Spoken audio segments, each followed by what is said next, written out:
ఇక్కడ జన సైనికులు, తెలుగుదేశం పార్టీ కార్యకర్తలు, అదేవిధంగా గ్రామ ప్రజలందరికీ కూడా కృతజ్ఞతలు, అపూర్వమైనటువంటి స్వాగతం ఇచ్చారు. ఇక్కడ ఉంటే 800 ఓట్ల మెజారిటీ లాస్ట్ టైం వైఎస్ఆర్సీపీకి ఎలా వచ్చిందో అర్థం కావట్లేదు మీ అందరూ చూస్తూ ఉంటే. బట్ ఈసారి రివర్స్ అయ్యేటట్టుంది, పూర్తిగా రివర్స్ అయ్యేటట్టుంది. ఏదేమైనప్పటికీ ఇక్కడికి రేపు ఇద్దరు వ్యక్తుల ఓట్లు వేయమని, ఒకళ్ళు సుచరిత గారు, రెండోది కిలార్ రోసయ్య గారు. ఇద్దరికి తేడా తెలుసుకోండి మీరు. సుచరిత గారు ఒక హోమ్ మినిస్టర్ గా ఉంటే కనీసం ఒక కానిస్టేబుల్ కూడా మార్చుకోలేని వ్యక్తి. ఎందుకంటే అక్కడ రాజ్యాధికారం వేరే వాళ్ళ చేతుల్లో ఉంటుంది, ఆమె చేతుల్లో ఏమీ ఉండదు. మరి శ్రావణ్ కుమార్ గారు మీరు చూస్తా ఉన్నారు ఎంత డెవలప్ చేశారు ఈ ప్రాంతంలో. ₹1 కూడా అవినీతి లేకుండా నీతి నిజాయితీతో అక్కడ వాటర్ ట్యాంకర్ కానీ, రోడ్లు కానీ, కమ్యూనిటీ హాల్స్ కానీ చేసినటువంటి పరిస్థితి. ఇద్దరికి తేడా గమనించి ఒకటి ఓటు వేయాలి. రెండోది కిలార్ రోసయ్య గారు.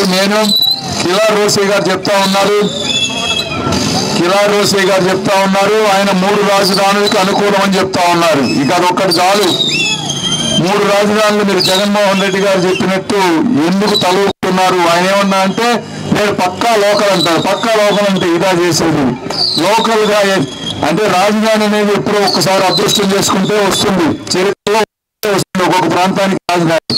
అలాంటి రాజధాని ఈ ప్రాంతానికి వస్తే మన కాళ్ళ దగ్గరికి వచ్చిన దాన్ని మీరు తన్నేస్తాను అంటే ఏ విధంగా సమర్థిస్తారో అర్థం చేసుకోవాలి. అక్కడ వైజాగ్ లో అయితే వీళ్ళు క్యాపిటల్ పెడతానంటే వాళ్ళు మాకు వద్దు బాబు అంటున్నారు. ఎందుకు వద్దంటున్నారు వేసే వాళ్ళు?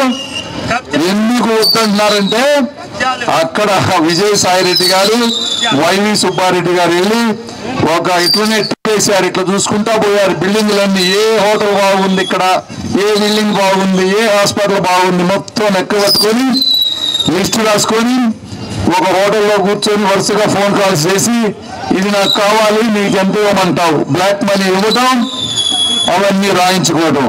ఇది 5-6 నెలల్లో వైజాగ్ ప్రాంతంలో చుట్టుపక్కల మొత్తాన్ని తెలిసిపోయింది అరాచకం. తెలిసిన తర్వాత వామ్మో వీళ్ళు ఈ ముఠా ఇక్కడ పడిందంటే మొత్తం ఆస్తులు కూడా లాక్కుంటారు, మన క్యాపిటల్ వద్దు, ఉన్నదంటే చాలనేటువంటి పరిస్థితికి వచ్చి వాళ్ళందరూ తెలుసుకొని వాళ్ళు వద్దు అన్నారు తప్పించి క్యాపిటల్ వస్తారంటే ఎవ్వరు వద్దనుకోరు జనరల్ గా. అది అక్కడ పరిస్థితి. రోసయ్య గారు ఈ వాస్తవాలు తెలుసుకొని ఇక్కడ అందరూ మీరు మీ ముఖ్యమంత్రి గారు ఒప్పుకున్నారు ఎలక్షన్స్ ముందు ఇక్కడే క్యాపిటల్ ఉంటుందని. దాన్ని అలాగే కంటిన్యూ చేసి డెవలప్ చేస్తాం మేమందరం కూడా. ఒకటి గుర్తుపెట్టుకోండి, జగన్మోహన్ రెడ్డి గారు 100 జగన్మోహన్ రెడ్డి గారు వచ్చినా, 100 కిలార్ రోసయ్య గారు వచ్చినా రాజధాని అంగుళం కూడా కదిలించలేరు. దానికోసం తెలుగుదేశం పార్టీ మొత్తం నేను అడ్డుపడతాను మీ అందరికీ తెలియజేసుకుంటూ ఇంకొక విషయం తీసుకొస్తారు వాళ్ళు. ఇదేంటంటే కులాల విభజనతో తీసుకొస్తారు. మీరు ఒక్కడే గుర్తుపెట్టుకోండి, గుణం విలువ తెలియని వాడే కులం గొడుగు పడతాడు, మానవత్వం తెలియని వాడే మతాల మధ్య చిచ్చు పెడతారు. కాబట్టి ఇద్దరు వ్యక్తుల గుణగణాలు అందరూ మీరు తెలుసుకోండి. నా జీవితం ఒక ఓపెన్ బుక్. కిలార్ రోసయ్య గారిది కూడా ఓపెన్ బుక్. గూగుల్లో కొడితే పొన్నూరులో ఆయన గురించి పొన్నూరుకు ఒక ఫోన్ కాల్ చేయండి, నా గురించి నర్సరావుపేటకు ఒకసారి కానీ లేదా బురిపాలెం కానీ ఒక ఫోన్ కాల్ చేస్తే మొత్తం చరిత్రలు అందరూ చెప్తారు. తను తెలుసుకొని మీరు అందరూ కూడా నీతి నిజాయితీ వైపు ఉంటారని తెలియజేసుకుంటూ సెలవు తీసుకుంటారు. Thank you.